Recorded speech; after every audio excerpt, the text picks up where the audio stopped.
So guys, makeover sa aming CR. Ayan, tapos na pagbakbak.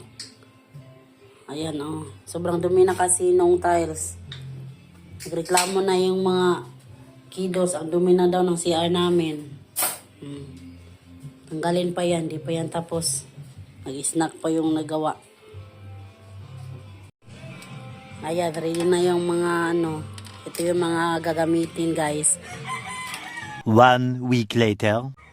Hi guys, update nga pala sa aming CR. Ayan na siya. Oh. Tapos na siyang i-tiles lahat. Ayan. Hanggang dulo yan doon. Yan. At ganyan. Pinagawa na namin guys kasi yung mga anak ko reklamo na marami na daw yung aming CR. At ito yung matagal nilang request guys. Ayan. Shower. Siyempre. Request granted ng mga kiddos. At yung bagong ceiling, ganyan siya. Oh. Siyempre pagandahin natin ng ating CR kasi diyan tayo na ganyan.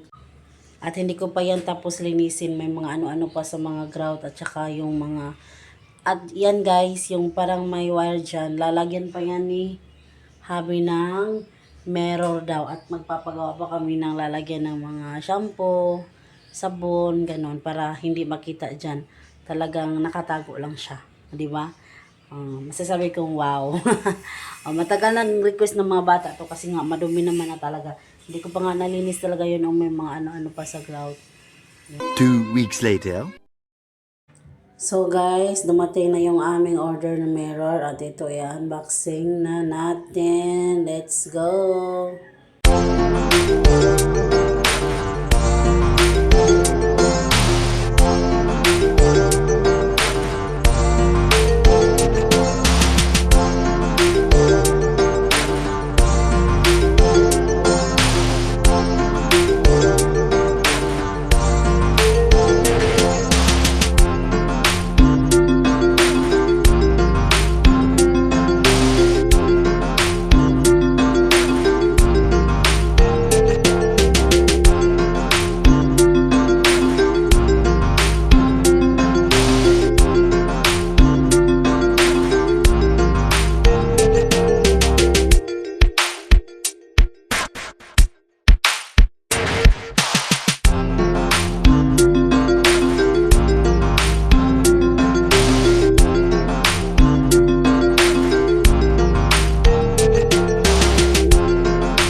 Ayan guys, ito na pala yung mirror na sinasabi kong ilagay dyan. Ayan.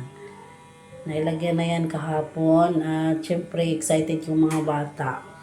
Sabi ni Kylie makapag-selfie na siya dyan. At diba, ganda. Sana. At ano pa siya guys, may light. At tingnan natin ha. So ayan guys, magla-light siya. Itatouch lang siya dito. Yan. Oy. Oh, di ba taray? Oh, sana all.